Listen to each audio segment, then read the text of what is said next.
How are you guys doing? We're doing well. We're organized. Well, that's good. It sounds like you guys have a real show. There's even like a producer and all kinds of like voiceover. This is great. Yeah, we're professional. Jim, you're on a real show. Attaboy, Cat.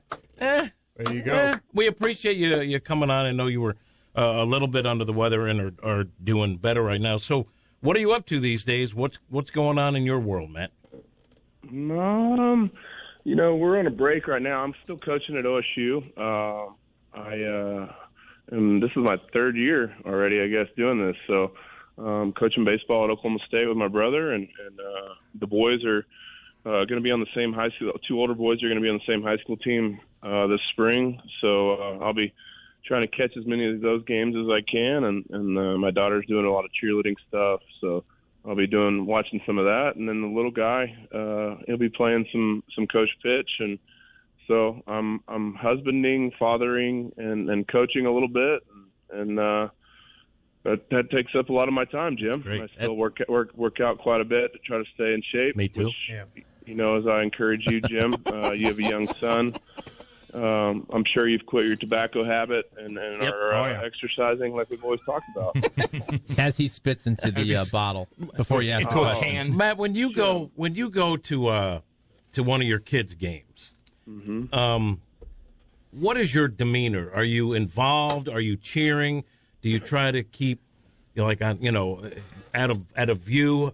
Because you're Matt Holliday, all eyes are on you. What is your demeanor? Are you involved, or are you trying to keep to yourself and not be conspicuous? I've always wondered, for a guy of your stature going to a kid's game, what's the plan? Well, it depends. Like the high school team, I go to practice a lot and try to run over there, and especially now that both of them are on the same team. So I offer tips, and the coach wants me to help and to be involved. So, at practice and stuff, I do offer up some stuff, but when I go to a game, I sit and watch. I'm not loud or occasionally I want to yell at an umpire because I have flashbacks of umpiring, and as Cam would know, sometimes the officiating will set off a little bit of a fire in your belly, and you have flashbacks and you want to get a piece, but I try to be quiet, Jim, and just sit back and enjoy it and remember that it's just a game.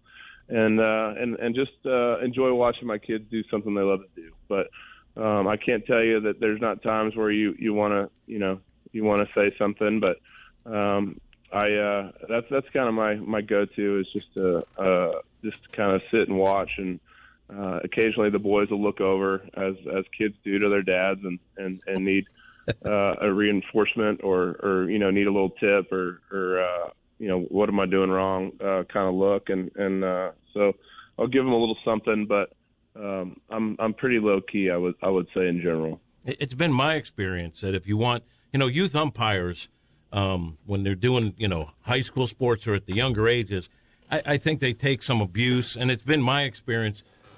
You support them by giving each like $20 bill before the game to keep it fair. Yes. And it just seems that it's a better situation for everyone. I don't know if you've done that, but, just some advice from me. Well, you've made a lot of money, Jim. You've got all kinds of jobs, and you're a sideline Emmy Award-winning journalist. Thank you. Have a lot of leftover cash hanging around, so I could see how that would work for you. I usually don't get there early enough to run into the umpire pregame, so I like your strategy though, Jim. And how is your boy doing? Is he playing baseball? Yeah, select team. Yeah, baby. See, here's the thing though. It's embarrassing even, because your kids are blessed with a genetic gene pool that's a gold mine. But they still work hard. Don't just say, it's all genetic. Okay? That's where it's going. That's where it's going. Oh, that's what you're trying to do there. If I can finish my statement, Matt has always been a guy who's, been a hard worker and takes everything seriously from his physical well-being to the sport. And I know that his kids have also got that passed along. My son has my athletic gene pool, but he did make a select team. And, Matt, I've come to discover that when your kid makes a select team, what it means is they have selected you to dig deep into your wallet. And I try to explain to my son that sometimes making a select team is not a guarantee that you are on the cusp of a lucrative professional contract, and you have to put the work in. Jim, that's brilliant. I mean, you were just passing it along. I like this guy. It's you've come a long way, Jim. Really have. I'm proud of you that's the kind of fatherly advice you're handing out and setting such a good example. I'm sure you're in great shape and like I said, have gotten rid of the tobacco habit. Again, he's bringing start doing that. You'd hate for him to pick up a habit like that. So that's good stuff, Jim. Thank you. Yeah. Well done. Everybody knows that, Jim. Yeah. Everybody knows. Go ahead, Chuck. Matt, we just had Harrison Bader on about 10 minutes ago. We know you guys missed each other in the big leagues with the Cardinals, but he said, he's met you and shook your hand. So we said, any message, any question for Matt Holliday? He said, Matt Holliday's a Cardinals legend, but also he wants to know how you get the jacked forearms. So do you have a workout routine, or is that back to genetics again? I think part of it is genetics to some degree. My dad's got pretty jacked forearms, but I used to spend a lot of time. I felt like that was in baseball. If you had, I always kind of connected the dots. If the part of the bat that is closest is the forearms, that might help me in hitting it harder or further. So I spent a lot of time in starting around high school, and that was kind of my go-to lifts were a lot around forearms and holding things for a long time. So deadlifts. Classic, Jim, as you would know. Yep. The trap bar. Thank you for spotting me all those years. Yeah, no problem. Poor guy. So I don't have any specific miracle working workout, but I did spend a lot of time doing forearms, and so I appreciate the compliment. Harrison is a bright young player, and I'm excited to watch his career. So he seems like. How did he do on the show? Did he bring the energy? He seems like he has a lot of energy. I screwed the flow up at the beginning as usual, but he was great. He's painting. Yeah, he's in the painting. offseason. He says portraits of himself. Legitimately paints. I think he called them expressionist, conceptualizations, portraits of himself, and it depends on his mood. So he said if he's in a slump, it'll be negative. If he's hitting home runs, a lot of females will be eyeing that. Yeah. Wow, that's amazing. No, I didn't know that. I didn't even know that existed. So. Good for him. I never once thought about painting myself, but that's whatever it takes. Sometimes different strokes for different folks. I guess when you're talking about painting. We're talking Matt Holliday. I have the rare college baseball question. We hear so much about name, image, and likeness, especially with football and with basketball. You're coaching at a big time college, Oklahoma State, Big 12. You obviously have kids that are probably going to play big time college baseball. How is NIL with college baseball? I'm sure it's not the same as football and basketball, but is it still part of the equation now? I think to some degree, yes. I mean, I think that there are guys that are getting some small deals that's throwing a little bit of extra cash in their pocket. Some win reality stuff, and there's some companies, Liquid IV, and there's some companies that are doing some stuff for some of our players. It's nothing like you're talking about when you talk about some of these quarterbacks and some of these college football players. I think it's not nearly going to have an impact on college baseball like it will potentially with basketball and football. So I don't think it's as big a deal. They're doing some things now with some scholarship things and some stuff to put couple $1,000, I think $6,000 in almost every athlete's pocket here at Oklahoma State for this next year that every school I think has the opportunity to get if the school is willing to pay for it. So they're doing some things I think to make sure that these kids have a little bit of extra money and that this doesn't become everybody chasing sort of the most money they can possibly get at all the biggest, most wealthiest schools. So.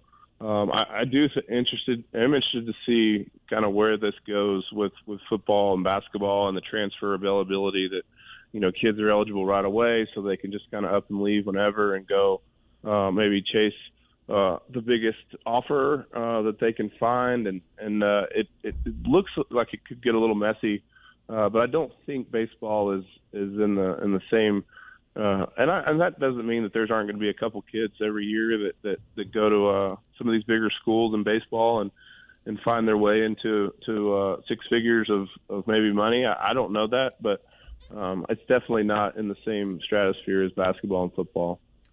I'm sure you heard of, you talk to most coaches that coach youth hockey.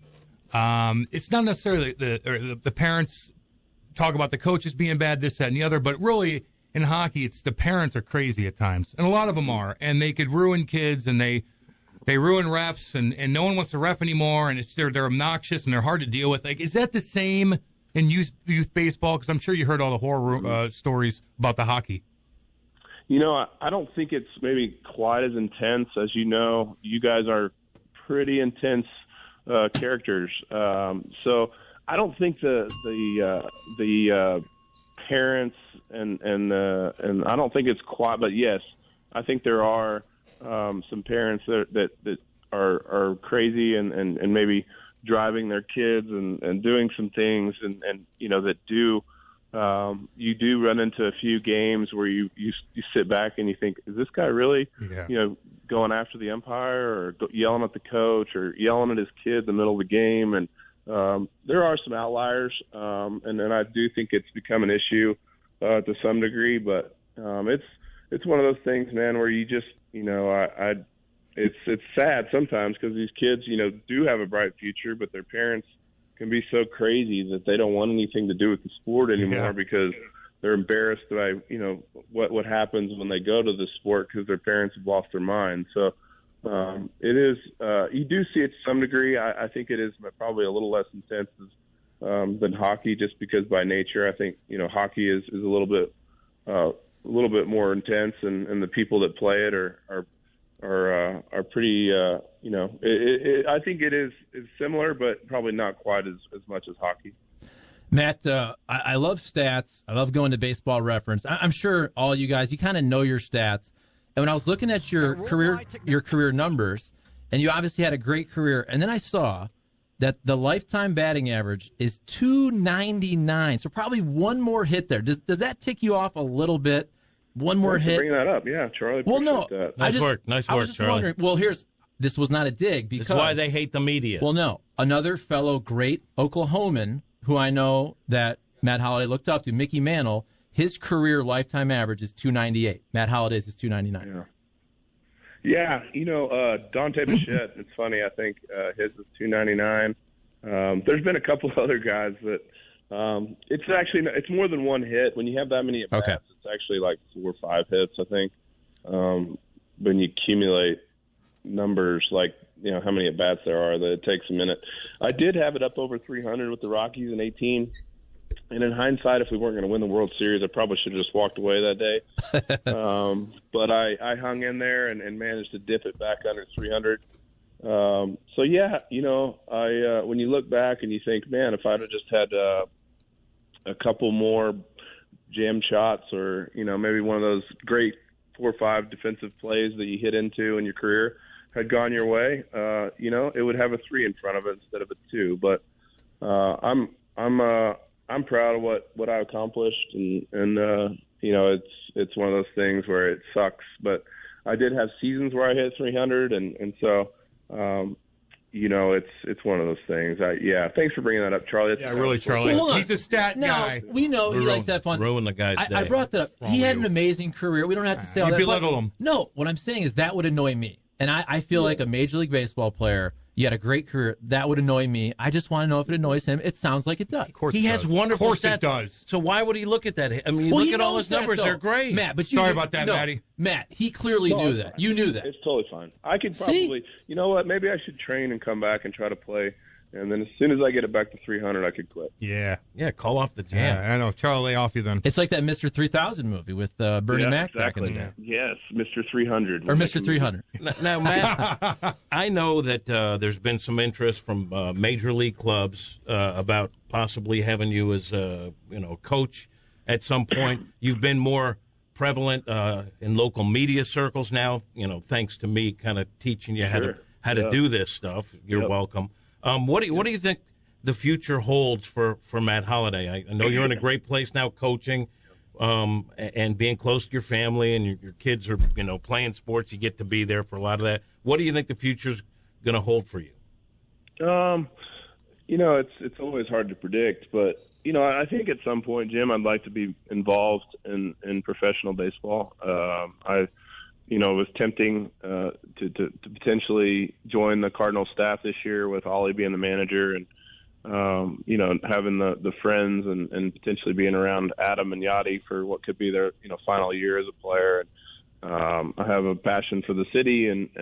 So that opportunity potentially was very tempting to me. But at this point, it was just, it's balancing, as it's balancing your family and being around your kids. And I missed a lot. And Cam would know you miss a lot. You're gone a lot. You travel, and when you're in, you're all in. You can't just. As I looked at it and thought about being in spring training and the dedication and time that it takes to be a good coach, I just didn't want to have any regrets of missing when Jackson's senior year and Ethan's going to be a freshman and they'll be on the same team and I'd be down in Jupiter or wherever you're coaching and your boys are playing high school baseball on the same team. I just saw myself and knowing myself and my relationship with the kids that I just didn't want to have any regrets. So this wasn't the right time, but at some point would I love to be part of the Cardinals organization or if the opportunity presents itself down the line, sure. I think that's something that when I look at, what I want to do and, I feel like the gifts that God's given me, when I look at that, I think it definitely involves being a coach to some degree at the pro level. But what I'm doing right now, I love, and it's a really good fit for me at this point in my life. And so I'm just enjoying it. And that's one thing that I've tried to learn to do is to live in the moment and then live in the day and be where I'm at. And so that's what I'm doing. But I'd be lying if I didn't say that I still love the Cardinals and would love the opportunity at some point down the road to be part of the organization and be with, Ollie, and as is one of my closest friends. And so we'll see. And Skip's one of my best friends. And so having him back around and we'll see how that goes with his kids and all that stuff too. So, but it is exciting for me when I look at what, having Ollie and what's going on there. Yeah, well, enjoy what you got going on right now. You got some good stuff, and hopefully one day we can have you back within the organization. It'll be emotional for me, and we appreciate you coming on. We apologize with all the positives for Charlie. Wanting to throw the rusty nail. I said he has anything else negative you want? He has a better career batting average than Mickey freaking Mantle. Yeah, there we go. See, I said that. You're backtracking. I thought it was a good. I thought it was a good answer. You said that, then you went negative, and then I apologize. I'm sorry, Maddie. Thank you very much. We appreciate it, Maddie. Yep. Thanks for making time. Guys. Right on. Yeah, congrats on your new show. Thank you. And I'll be listening occasionally. Yeah, it's going great. Thank you, Matt. Thanks, Matt. All right, guys. Right on. Matt Holliday here on 5-9 The Fan. He is great. He is great. Great guy. And look, man, if I'm him, you don't need to make any money. I'm watching my kids grow up. I'm having my hand in stuff. I want to travel with them. I want to see what they could do. I want to be by their side. What's the point of stressing yourself out coaching right now? Maybe when he gets bored and they're out of the house and stuff like that. But you're still going to want to watch them if they're still playing. But maybe he gets bored and he wants to do it. But right now, if I'm him, hell no. Chill, relax, watch your kids grow up. Go coach and travel all the damn time. No way. Like, what if he bought a lot of expensive clothing and maybe things are getting tight financially? You think? Yeah. He doesn't strike me. He doesn't strike me. He treated himself for the really expensive sweater at Macy's. So now he's got a budget. Yeah, he might. He strikes me as now obviously did very well financially, as we all know, but also kind of that Oklahoma, just salt of the earth. I'm building him back up. Good right? soul. Pure soul. He's not listening anymore. I thought that was an interesting question. Yeah. I looked at his baseball stat reference. Guy. Well, no. If you know how this is, like Jim Edmonds. Jim Edmonds, what is he at for homers? I think 393. You just know. If you play that long, 15 years, 18 years, you just want to get to that 400 or the 500 or the 300 batting average. first of all, any question that hasn't been asked before is a good question. But of course, honestly, I believe that. But of course, if there's an angle for me to pile on, 100%. That's what I'm going to do. And I hope all of us would do that. Which is why, though, I did look up because I remembered Mickey Mantle. And for a while there, so Holliday wore 7, right, in part because of the Commerce Comet. I was trying to think of the Oklahoma nickname. No Mickey idea what Mantle. you're talking about.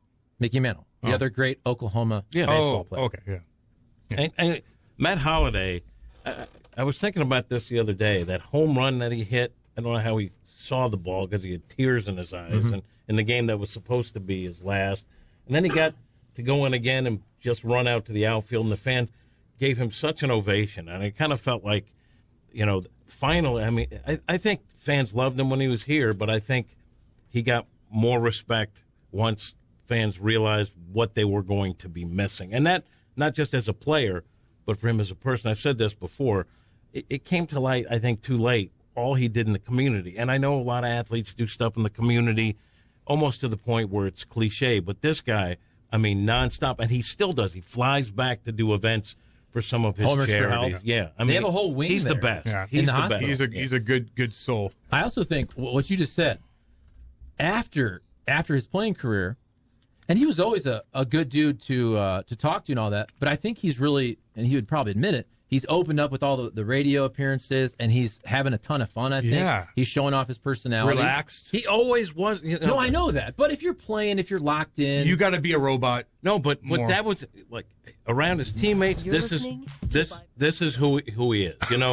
The people. He's one of those guys that hated the mics in front of his face. I get it. And someone always trying to angle Like we something do. at him. So this is who he is. He's a really funny guy. And I always go back to when people said, "Well, he doesn't say much in the clubhouse." I remember I was going to interview Randall Grichuk. It might have been Matt Adams, one of those guys, and they were like, "Hey, can we do it in the hallway?" And I was like, "Yeah, why?" And he, I don't want Holliday to see because he's going to give me a hard time.